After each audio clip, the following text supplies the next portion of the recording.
আসসালামু আলাইকুম। সবার জন্য রইল শুভকামনা।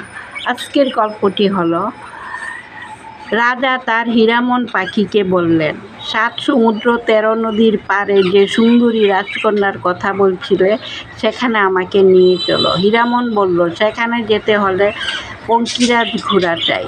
রাজা বললেন, আমার ঘোড়াশালে অনেক ঘোড়া আছে, তুমি বেছে নাও।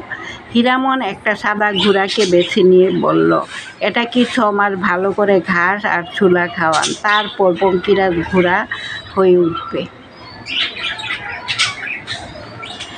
রাজা তাই করলেন। হীরামন বলল, স্যাকরা ডেকে বলুন কিছু রূপার খই বানাতে। স্যাকরা খই বানিয়ে দিল। সেই খই নিয়ে পঙ্কিরাজে উঠলেন রাজা। হীরামন বলল, এই ঘোড়াকে একবার চাবুক মারলেই উঠবে, 2 বার চাবুক মারলে সেখানেই থেমে যাবে, আর উঠতে পারবে না। রাজা একটা চাবুক মারতেই ঘোড়া আকাশে উড়ল। হীরামন বসল রাজার কাঁধে। অনেক পথ পেরিয়ে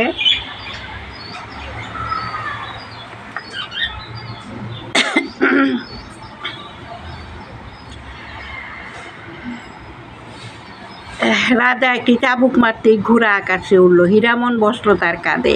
অনেক পথ পেরিয়ে ঘোড়া এলো এক রাজ্যে। ফটকের কাছে একটা মস্ত গাছ। হীরামন বলল, ঘোড়াটাকে ছেড়ে দিয়ে আপনি গাছে উঠেন, বসে থাকুন। রাজা গাছে উঠে বসলেন। হীরামন রূপার খই ছড়িয়ে দিল রাজকন্যার শোবার ঘর থেকে গাছতলা অবধি। রাজকন্যা রূপার খই দেখতে পেয়ে কুড়াতে কুড়াতে এলো গাছতলায়। হীরামন রাজাকে সব বলে দিয়েছিল।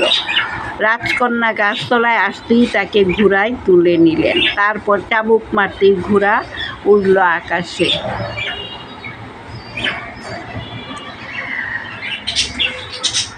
কিছুক্ষণ পর রাজা ভুল করে আবার চাবুক মারলেন। ঘোড়ার পিঠে পঙ্কিরাজ তখনই এক বনের মধ্যে নেমে পড়ল। হীরামন বলল, এ কী করলেন মহারাজ, এখন আমরা কেমন করে ফিরব? রাজা সেই বনে রাত কাটালেন। রাত্রিবেলা ভিন্নদেশী রাজা এসে রাজকন্যাকে চুরি করে নিয়ে গেল। যাবার আগে অন্ধ করে দিয়ে গেল এই রাজাকে। রাজা হীরামনকে নিয়ে বনেই রয়ে গেলেন। ভিনদেশী রাজা তার প্রাসাদে রাজকন্যাকে বন্দি করে রাখল। একদিন বনের সব পাখি হীরামনকে বলল, রাজবাড়ির ছাদে অনেক ছোলা মটর ছড়ানো থাকে, চলো খেয়ে আসি। হীরামন সেখানে গিয়ে দেখতে বলল রাজকন্যাকে। দুজনে অনেক কথা হলো। রাজকন্যার সঙ্গে কথা বলে হীরামন জানতে পারল, আগেকার রাজবাড়ির ফটকের কাছে যে গাছ আছে সেখানে রয়েছে ব্যঙ্গমা বেঙ্গমির বাসা। সেই গাছতলায় পাখির বিষটা এনে চোখের উপর ঘষলেই চোখ ভালো হয়ে যায়। হীরামন তখনই চলে গেল সেই সাগর পারে। ব্যঙ্গমা বেঙ্গমের বিষটা এনে দিল রাজাকে। রাজা আবার দৃষ্টি ফিরে পেলেন। এদিকে 6 মাস কেটে যাবার পর পঙ্কিরাজ আবার আকাশে উড়বার শক্তি পেল। 2 বার চাবুক খাওয়ার সেই শক্তি হারিয়েছিল। সেই ঘোড়ার পিঠে চড়ে রাজা এলেন রাজকন্যার কাছে। রাজকন্যাকে নিয়ে নিজের রাজ্যে ফিরে গেলেন। আল্লাহ হাফেজ।